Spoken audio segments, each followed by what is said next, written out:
That was when Martha Patterson looked up. That was when Martha Patterson looked up from her mending and saw him. A man walking the road alone. No horse, no wagon, no bedroll, just boots dragging like each step hurt. Martha's breath caught. A man who walked this far in August heat was either desperate or dangerous, maybe both. Thunder rolled across the land like a warning. She stood from her chair, one hand on the porch post, the other inches from the empty shotgun leaning inside the door. It was just for courage. She prayed he wouldn't call her bluff. The man reached the old mesquite gate but didn't touch it. He took off his hat, water dripping from the brim. "Ma'am," he said, voice rough as gravel, "storm's coming hard. Mind if I wait it out on your porch?" Lightning flashed white across the yard, and in that moment she saw him clearly. His face weathered like saddle leather, lines carved deep around his eyes. Not young, not old, just a man worn down by something heavier than miles. Her heart raced. Should she trust him? Should she send him away? Her mind repeated the old rule every woman on the frontier lived by: never turn away a soul in need, never trust a man with empty hands. Both truths pulled at her. She pointed at the second rocker on the porch. "It's dry under here," she said. "Not an invitation, just permission." The man lifted the gate latch slowly and carefully, like he wanted her to see he meant no harm.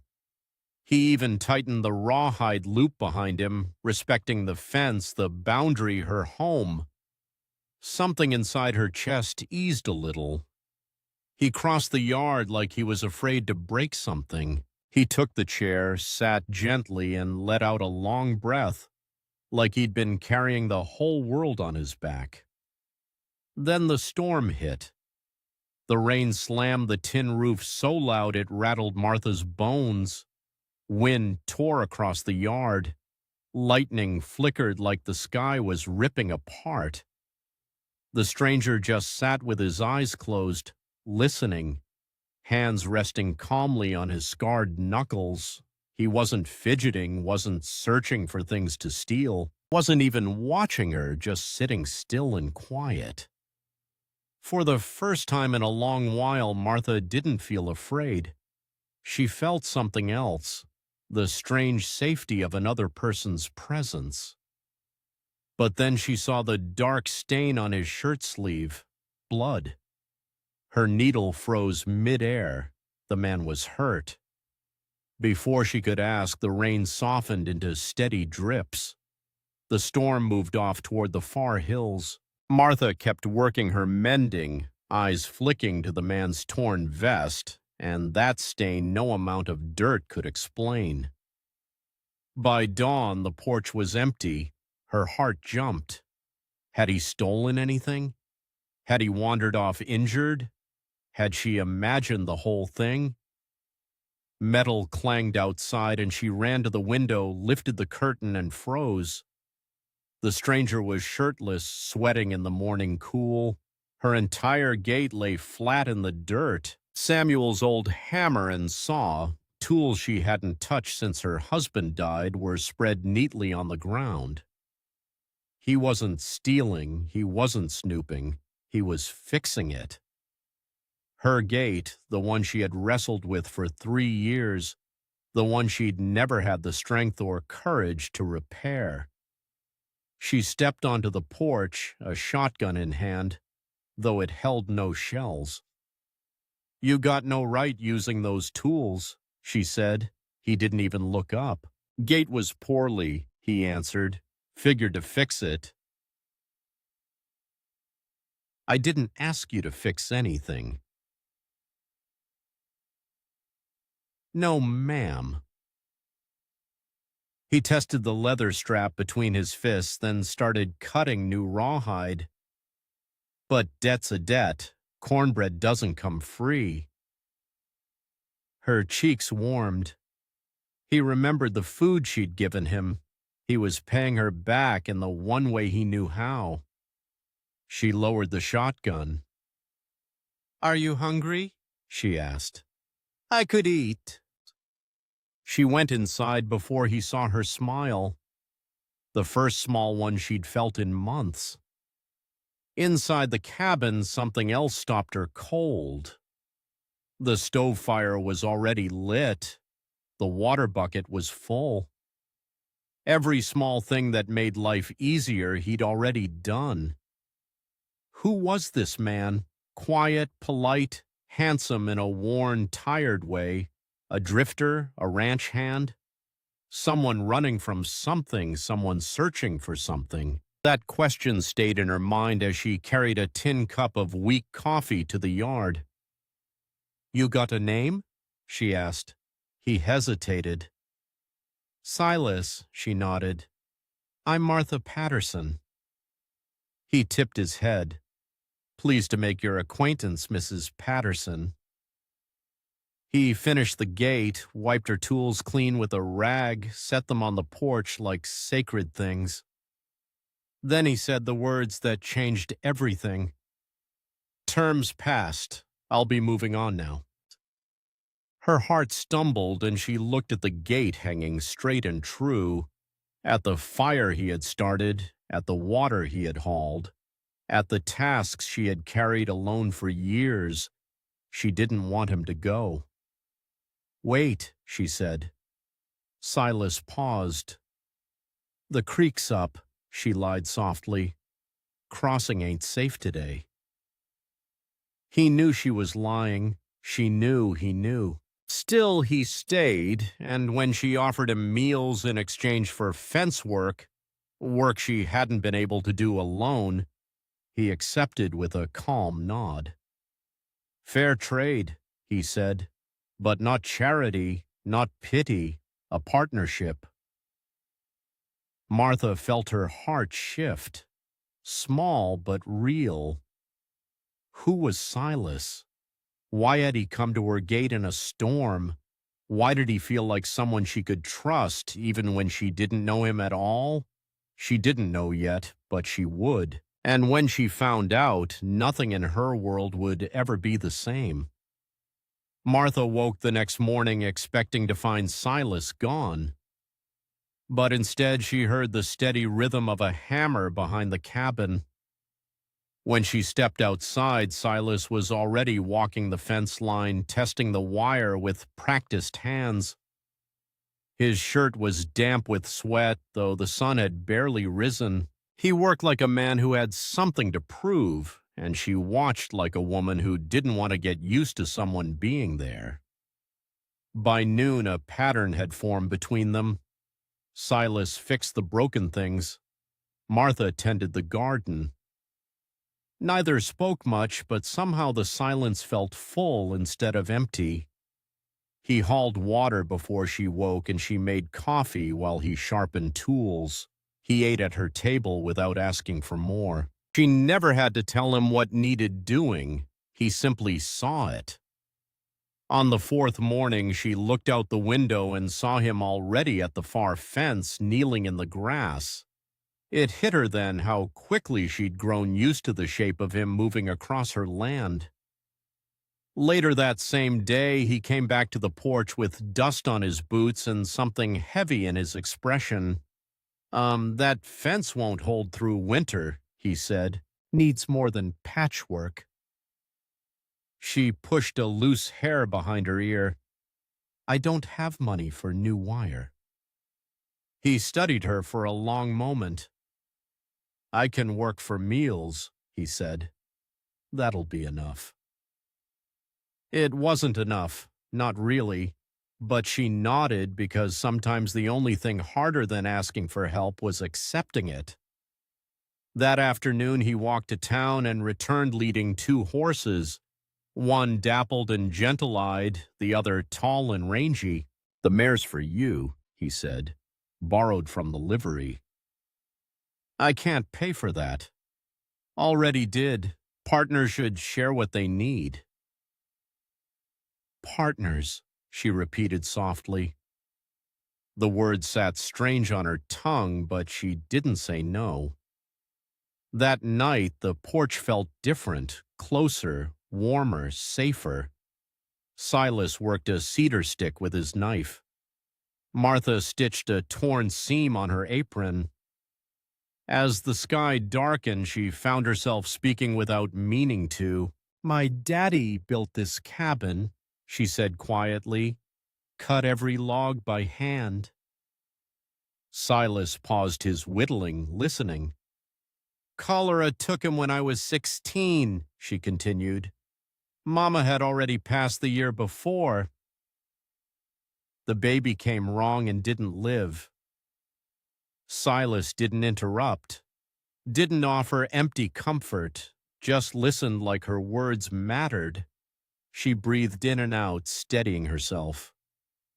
"I thought I'd always be alone," she said. "Then I met Samuel. Married 10 years, lost him to pneumonia." Silas looked down at the cedar in his hands. "I lost someone too," he said. "Not to sickness, to lies." She watched him carefully. How's a person get lost to lies? He was quiet for a long time. "Trusted the wrong man," he said. "Cost me everything." Martha didn't press. Some wounds didn't open easy. By the 5th day, the space between their rockers had shrunk, not much. On the 6th evening, he told a story. About a neighbor's mule stuck in a creek. He sat 2 hours waiting her out, soaked to the bone, while the mule stared at him like he'd lost his senses. Martha laughed, really laughed for the first time in years.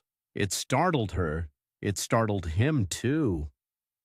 The next morning, she found her mending basket filled with things of his, a torn shirt seam, socks with holes in the heels. He didn't ask her to fix them. He just left them there. She mended.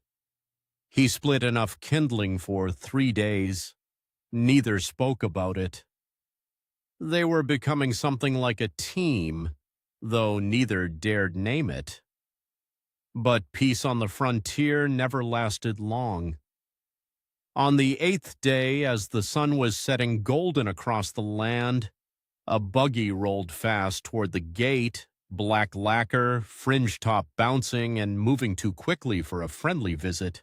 2 men stepped out, one fat through the middle, one tall and lean with eyes like cold steel, both dressed in heavy suits that didn't fit Texas heat.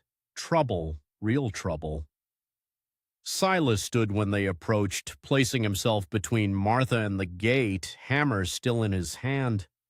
The fat man smiled, fake, oily, dangerous. "Mrs. Patterson," he said. "Name's Thornton. Come to speak about your tax situation." The world went still, but Martha's stomach dropped hard. Thornton stepped onto the porch without being invited, spread paperwork across her railing like he owned it. "Your land's been reassessed," he said. "Value's gone up. Means you owe $47 due in 3 weeks. 47, more money than she'd held in her hand since Samuel died. "I don't have that," she whispered. "Well," Thornton said, "lucky for you, I'm prepared to offer $200 cash for the property. What a day." $200 for the land her father carved from wilderness, the land her husband died trying to keep, the graves on the hill, her whole life. "No," she said, "this is my home." Thornton's smile soured. "You have no income, no help, no future here," he said. "Take the offer, walk away while you still have dignity." Silas stepped forward. "That's a low price. This land's worth $5 an acre at least." Thornton's face darkened. "This is none of your concern, boy." Silas didn't move, didn't blink, didn't back down. The sheriff came with a second visit. More papers, more threats, more humiliation. Martha signed what she had to sign, rage burning hot in her chest. When the buggy left, she stood shaking, gripping the porch rail so hard splinters bit her skin. "I got 8 pounds," she whispered. "Been saving 3 years, but I need 94 hours." Silas looked at her, something fierce and hurting in his eyes. "Well, this ain't about taxes," he said quietly. "Someone wants your land." She sank to her rocker, shoulders trembling. "What am I going to do?" she whispered. Silas knelt in front of her, took one shaking hand in his. "You ain't alone," he said, and for the first time in a long time she believed it. Martha didn't sleep that night. She lay awake on her rope bed, staring at the ceiling beams while the moon slid slowly across the window. Outside, Silas sat on the porch with his knees drawn up, lying watching the dark like he expected trouble to walk out of it. Everything felt fragile. Her home, her land, her own heart. At last she rose, opened the door, and stepped into the moonlight. "Can't sleep neither?" he asked without turning. "No." She sank into her rocker. The boards creaked softly beneath her. A coyote cried somewhere west. The night smelled of dust and distant rain. After a long silence, she spoke first. "My daddy died when I was 16, she said. "Mama the year before. After Samuel passed, this place was all I had left." Silas listened without moving. "I've been alone 3 years, she continued. "And now I'm about to lose the only home I ever had." The words broke something inside her. Tears came, real ones, the kind she'd learned to swallow. Silas rose, crossed to her, knelt beside her rocker like he was kneeling at an altar. "You ain't alone," he said again. She didn't know why, but this time she believed him. She told him about her father, her mama, and the babies that never came, the church ladies who judged her, the husband she buried with her own hands. Silas told her about betrayal, a partner who robbed him, a town that turned against him, rumors that spread like wildfire, a life that fell apart even after he won his case. He spoke with quiet pain, like each memory was a piece of barbed wire pulled slowly from the skin. "I left everything behind," he said, looking for proof that decent people still existed. Martha wiped her eyes. "So you used me for a test?"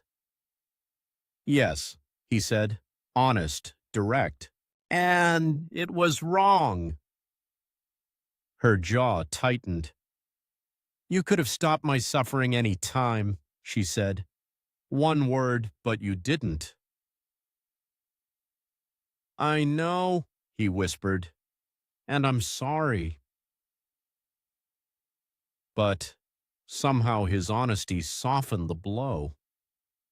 Days passed. Silas stayed, worked the fence, hauled water, sat with her on the porch, fixed what she couldn't fix, listened when she talked, shared stories until the nights felt less empty.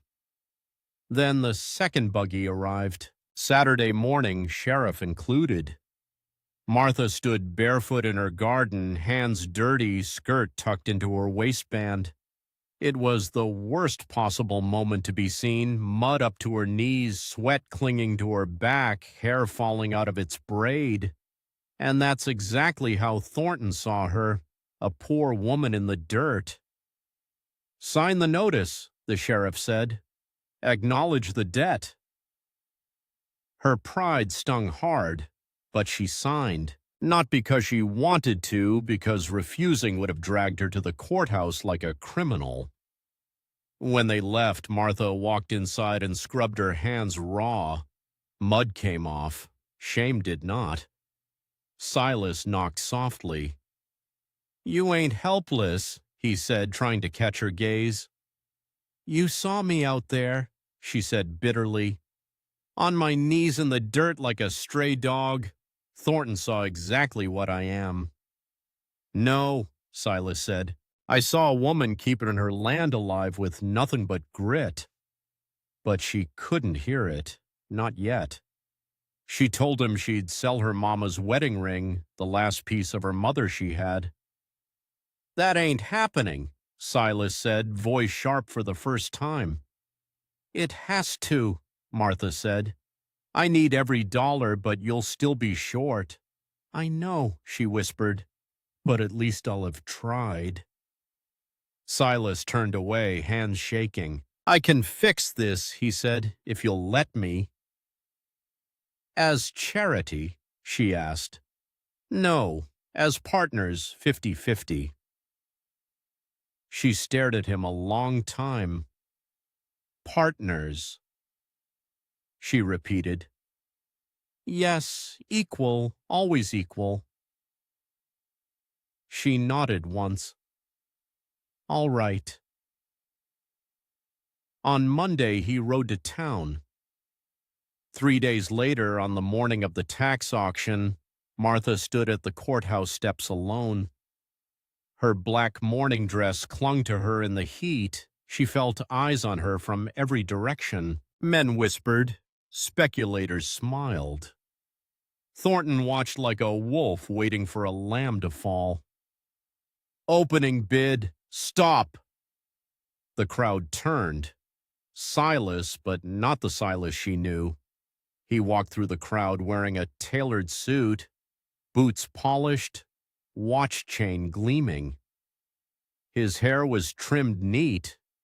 A man who looked like he could buy the whole town if he wanted. He stepped in front of the clerk, pulled out a neat stack of bills. $65 for the note, $47 for the taxes, $18 Mrs. Patterson saved. He laid the money in the clerk's hand. "Mrs. Patterson's debts are settled in full. The auction is void." Silence, then murmurs. Silas Blackwood, Blackwood Cattle Company, the cattle baron from Fort Worth, a millionaire cowboy hiding in plain sight. The clerk stuttered, confirmed, nodded. Thornton's face went red. Then, "Oh, you—" Silas cut him off with a cold, calm voice that froze the whole yard. "I've spoken to the governor," he said, "and the land office and several lawyers. I know all about the false assessments, about the bank connections, about every widow and farmer you forced off their land." Thornton's jaw trembled. "You can fight me in court," Silas said, "but you won't win." The crowd erupted in whispers. Outside, Martha stood frozen, not from fear, from betrayal, and from something else she didn't yet understand. Right. When Silas approached her, offering his arm, she stepped back. "You lied to me," she said softly. "I didn't lie," he said. "I just didn't tell you everything." "You let me suffer," she whispered. "Let me talk about selling my mama's ring, watched me panic, watched me break. I know, and I can't undo it." She turned away, heart cracking, but another truth pulled her back. This man had saved her land, saved her home, stood up for her when no one else did, and he'd done it not for glory. Silas stepped closer. "I stayed," he said quietly, "because here with you, I don't feel alone." Her breath caught. The crowd disappeared. The courthouse faded. Even the heat seemed to fall away. It was just the two of them. "Partners," she whispered. He nodded. 50-50, always. They rode back to the cabin together, side by side, equal. Yet in the days that followed, Silas returned from Fort Worth with supplies, tools, lumber, seed, cattle, plants, hope. He told her he'd sold his entire ranch. Why? She asked. Because I want to build something better, he said, with you. They walked the land together, marking where to plant trees for windbreaks, where to run new wire, where to build a barny where a new house might someday stand. They stopped at her parents' graves. Martha knelt, touched the dirt, and whispered, I'm not alone anymore. Silas stood behind her, head bowed. Back at the cabin, two rocking chairs sat on the porch. The space between them was gone now. They fit side by side like they'd always been waiting for two people brave enough to sit together. At sunrise, Martha reached over and took Silas's hand. He turned his palm up, laced their fingers, held tight. We're going to build something good here, she said. We are, he answered. And the wind moved across the land like a blessing.